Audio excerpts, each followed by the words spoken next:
मुझे लगता है कि उत्तर पूर्वी सीट की जो लड़ाई है मनोज तिवारी और कन्हैया कुमार की नहीं है। ये सनातन वर्सेस देश के दुश्मनों की लड़ाई है और सनातन हमेशा जीता, इस बार भी जीता। नारी शक्ति वंदन अधिनियम पास होने के बाद पूरे देश में महिलाओं में एक अजीब सा माहौल है, उत्साह है।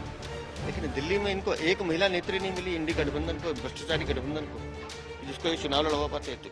इस वक्त मेरे साथ है दिल्ली बीजेपी के अध्यक्ष वीरेंद्र सचदेवा। जिस तरह से कन्हैया कुमार को मनोज तिवारी के अगेंस्ट में खड़ा किया गया, उस बारे में आप क्या कहेंगे?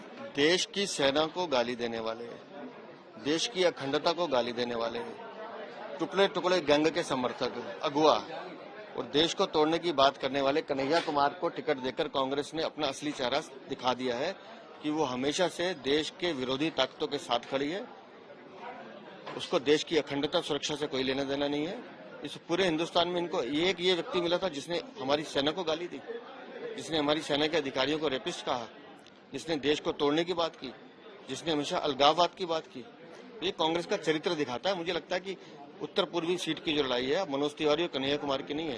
ये सनातन वर्सेस देश के दुश्मनों की लड़ाई है और सनातन हमेशा जीता, इस बार भी जीतेगा। आपने सवाल भी उठाए जितने भी गठबंधन के चेहरे हैं उनके ऊपर कि उसमें से कोई महिला चेहरा नहीं। दिल्ली में 7 सीटें हैं।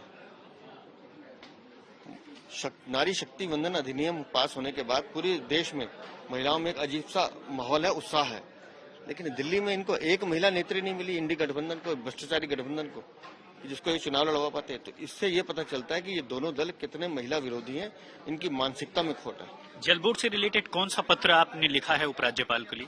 हम उपराज्यपाल साहब को पत्र लिख रहे हैं क्योंकि दिल्ली में पिछले 9-10 सालों में सिर्फ जल बोर्ड में लूट का शासन हुआ है। मैंने अभी आंकड़ों के साथ बताया कि दिल्ली में 98 से अब तक 2 करोड़ से ज्यादा की जनसंख्या बढ़ गई, लेकिन 5 MGD वाटर बढ़ा पाए हैं अरविंद केजरीवाल पिछले 9 सालों में।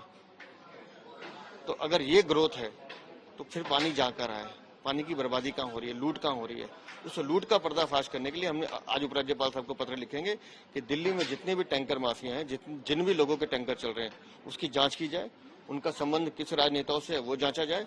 और दिल्ली में पिछले 9 सालों में जितने भी जल बोर्ड के टेंडर हुए हैं, चाहे वो जल बोर्ड विभाग ने किए हों या वाटर इरिगेशन डिपार्टमेंट ने किया हो, उन सबकी CBI जांच की जाए। धन्यवाद। कन्हैया कुमार की जब से जो है अनाउंसमेंट हुआ, तब से बीजेपी ने अपने हमले तेज कर दिए हैं। दीपक बिष्ट के साथ राम किंकर सिंह, आज तक।